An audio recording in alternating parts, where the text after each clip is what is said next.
Bonjour Penguins and welcome to Pat Pank's Cast, the show that dives you into the world as I see it. I'm Patrick, your host, and today is the last part of the Pardon My Expectations saga. So the reality check on Paris has finished, but today's topics are even better.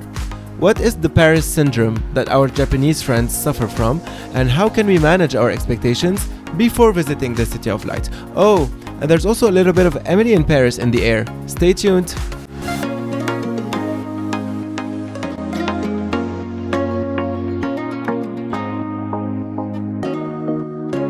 Bonjour. Episode 10. Wow. Guys, it's a 2-digit episode. 10. We made it. Thank you for listening. You are so many, by the way, and it makes me so happy. So keep on listening and keep on sending me your feedbacks. So we're hitting the expectations versus reality topic again one last time with this last part. But I just wanted to remind you that I'm surrounded by two guests on a video conference who have visited Paris as tourists, Natasha, live from the United States, and Hussein, live from Lebanon. And I'm also surrounded by three guests currently living in Paris, Jonas, originally from Sweden, Teresa, originally from the United States, and Geoff, originally from Lorraine in France. Now let's go back to our topic. I didn't really hear about a lot of disappointments. I'm disappointed every day. You are. You were the most positive one in the beginning. Really? Really? I don't want to make it seem like I was very positive. You know what I mean? Because I've been here for 10 years. I have to put on my no. I'm never happy, but ça va. You're Parisian.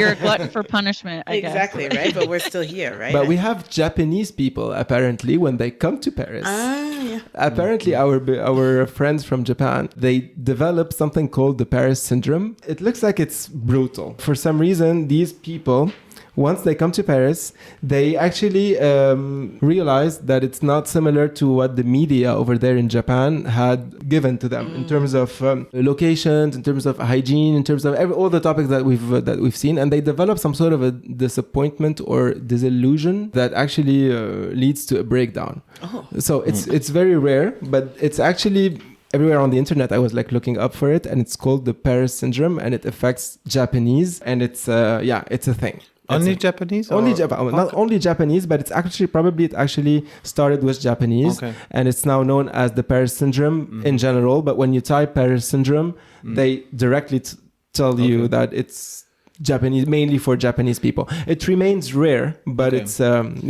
And is it because they map the visual of Paris on their Japanese culture, and then they discover it's actually the French culture very different, and they I think on the contrary, the media has sold them a French culture that is not the same as the Japanese culture. Okay. A French culture that is extremely romanticized. Okay. And extremely, they only show them very specific parts of the city and very, very. I feel like we get a lot of that too in America, where it's like the fashion, the architecture, everybody's beautiful, everything's pretty.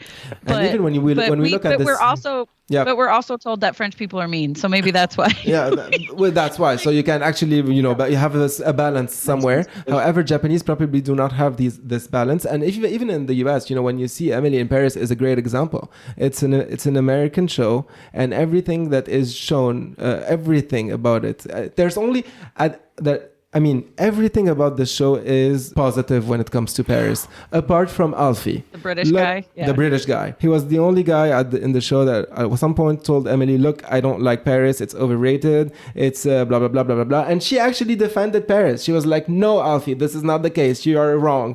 So even with this, they were trying to balance at some point, but they got Emily to defend Paris again. Well, they talked about visas for 2 seconds, and I was like, ooh, they talked about something real. You know what I mean? The fact that she had struggles getting a visa or something like that. Mm-hmm. Yeah. But Emily's also from Chicago, which is a decent sized city in America. If she was from a much smaller place, I think she might have a little bit more culture probably shock, if that, what I mean? It's just that none of it it's not really realistic, anything. Well, no. And even American shows set in America, like Sex and the City for New York City, that's not real either. Exactly. Yeah, you're right. You know what I mean? They calculated that she's living on at least 150k euro a year with her salary, which is in France it's really really high. It's top 3%, I think. So Yes, I think if I had her salary, I could enjoy Paris. just as Designer much. clothes, high heels on paved roads. Like, come on. It's like, Yeah.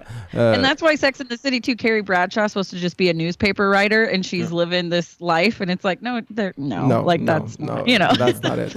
Yeah. So, but again, America, France, we're still within the Western countries. So at some point, the differences are not that big when it comes to cultural differences. There is obviously, but when you come from Japan, I can understand that some people would like really get disappointed, but I didn't know that it can get all the way to a syndrome, like a disease, but it's not really recognized officially as a disease. However, it's really being, it's really a thing. Like they seek medical health. And you wanted to say something? Really? That's what they say. That's what they say. Support and qualified healthcare professional is required. Oh. Like a therapist? Yeah, I don't know. But it's something. It's serious. The visual experience of Paris doesn't look as pretty as we imagine, or is it more like the personal experience of how people are approaching them? And because Japan, I've never been there myself, but I've heard that they're very polite, respectful towards one another. Is it more like on this aspect, or is it like the city? I think it's a mix of both, because you cannot separate the experience. The experience is one experience that you get that is made of several different small topics. So I think that it's the whole thing, the whole package that they encounter is different than what they thought. I think that they didn't really give a thought about the Parisians themselves. They discovered Parisians, so the culture is probably a big part of it. But at least, actually, when it comes to culture, because they didn't really research the culture much. Okay, however, the city itself, when they really feel like it's not what they were looking for, since it was really shown and in the media like the best place ever and the paradise and so on, this is where it also can get tricky. They say literally they experience extreme disappointment and disillusionment. I don't know how to pronounce this word. Disillusionment, yeah. Disillusionment when their romanticized expectations of Paris do not match the reality they encountered during their visit. So when they saw a rat. Probably. Yeah, okay. Just to me, that's like life, though. Like life can be disappointing. Like, I don't know. I agree. The symptoms are anxiety, depression, disorientation, and it's often triggered by cultural differences. Yeah, this is to answer your question, Jonas. Language barriers and unmet expectations on the city itself. Well, anxiety and depression is just an American way of life, so I guess I'm used to that. I don't know. Hussein, I saw you wanted to say something about it. No, it's just maybe they were jet lagged. That's the thing. I never got back to normal. Like, I did not sleep well the whole time. Like, I didn't adjust well. For example, I become another person, but just because of jet lag. I become literally another person. True. Being tired is rough, for sure. It's a good point. Well, the melatonin will really fix you right up if you... I took melatonin on my flight over and I couldn't fall asleep still. Like, I was up the whole flight. Oh, take another one. I could not sleep. It's exactly like in America, you can buy like 10 milligrams. Here, they give you like 1.2 milligrams. But you buy them in America at Walmart. Yep. 200 tablets, and they'll change your whole life. You want me to send you some? Is that allowed? I think the Japanese may need. I think maybe they need like a melatonin and like a drink and like maybe a therapist. They probably need a drink. Yeah. They pove. I don't know. Okay, to end this episode, I just want to ask you, so from all of everything that we've discussed here, what do you think can be done in order to manage the expectations before arriving to Paris on the city itself? I wish I would have learned a few more French phrases. Part of me was like, I'm going to be there for like a day, or like 2 days. But if I was going to come back, I'd try a little harder, I think. On the French, on the language. So you would prioritize the language. Do some Duolingo or something, Okay, good. Hussein? Well, for me, this rule, I apply it to all my flights that I visit to any country. Whenever I'm going to go to a country, I need to get in touch before the flight with any one of the locals, whether friend, relatives, or whatever, just to know more about the country I'm visiting. To be aware, first of all, to ask about more questions, just to prepare myself. Because the locals can give you the right addresses, the right places to go to that would avoid probably disappointments. Okay. Jonas, what do Yeah, you're a huge traveler as well, so you might have some insights. I was having the exact same idea. Yeah, try to get to know get some input at least from locals, just to not stay within the beaten tracks and the tourist traps, but also get to experience more of the real city life. And seek some alternative sources. Like I heard there are some podcasts on Paris. That's a great idea. I agree. I couldn't agree more. Good inputs, I guess. So yeah.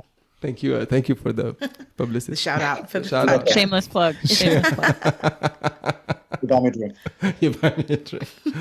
What would be your recommendation, Teresa? To pray, sometimes I'm like, pray for the best and hope for the best, because I feel like there's that saying about best laid plans, you can prepare all you want, but then the reality is sometimes very different, what I mean? So just being just being prepared for the worst, you know what I mean? Like do your research, make sure you have copies of all your paperwork. Because I knew a girl who came on a layover and they stole her entire bag with her passport and her visa and everything, and she was stuck here for weeks. That was thousands of my biggest fear in Europe was losing my passport. I would double check before I left everywhere. I was like, is it in my pocket? Is it in my like I was so paranoid. Yeah. So it can. I mean, a lot of things can happen, especially abroad in a big city. Especially if you haven't done a lot of traveling. Like I had done a little traveling before I came, but not a lot. And like looking at podcasts, and looking at videos on TikTok, and just like looking at people who look like you and being like, how was your experience? Like real experience, not Emily in Paris. Right. Like I don't need the addresses of like the Champs-Élysées. I need to know how to like call the police if like somebody steals my phone. You know what I mean? Or like that can be very useful. Yeah, it's just like actually useful phone numbers and like copies of my passport. Wow. Right.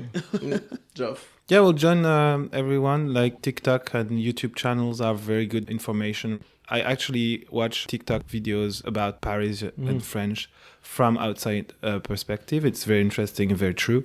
Don't expect French to speak English as well as people think they do. Especially for Paris, do your research on transportation because it will make your life really easier. Yeah, when and that will arrive. do your studies, deep studies, because even Parisians still have trouble understanding sometimes where does this RERC go, because it has 5 different branches. Do you guys have an app for the metro? Because exactly. I know in New York there's a really good app to help you get around. City Mapper is very well used, and I think you can use it. It's the same in a lot of countries and big cities. So City Mapper, it's very reliable. Yes, use it. What else? Try to research about different areas, because I think as most big city, different areas are very different in Paris, and whether you will pick your hotel or accommodation in certain area, you could have a very different experience. So do your research about that as well before picking any accommodation. And Okay, cool. I would have to add also allow some flexibility when you come to Paris. Be open-minded. I mean, allow some flexibility on the things that could happen that you weren't planning on it to happen, because it's a big city. Apart from the La La Land that they sold you in the media, it's still a big city where 3 million people live. So unforeseen things can happen, and your day trip can be cancelled or modified or forever, whatever. So allow some flexibility. Take it as an adventure. You're on vacation. You don't have to stress out. And if you go with the flow, and you will experience, I think that you will experience something that is very nice. This is for the Paris side. For the Parisians, expect to have some rude people talk to you, especially because you'll be going to touristic places. So by doing your research, if you manage to go to places that are not touristic, you may find some very nice Parisians, because they do exist. They really do exist. But obviously, if you're going to spend your time only in touristic areas, you might find yourself facing the angry waiter in the most visited restaurant in Paris, and obviously he won't be even doing any effort for you to be happy with your experience, because he knows that you will never come back, since you're just a tourist. I think that's true for any big city touristy place.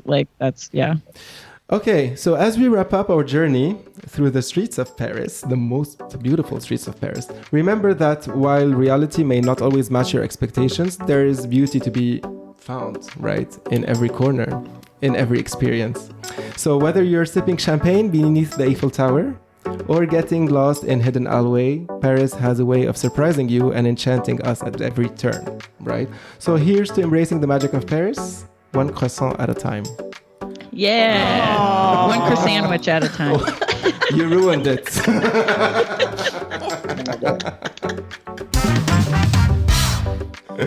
Thank you very much, guys, for being here. It was a pleasure to welcome you all. I hope you liked this episode. Some of you will be coming back to other episodes as well in the future. And Hussein, I will write down, I noted that you will be part of the season 2 on Lebanon.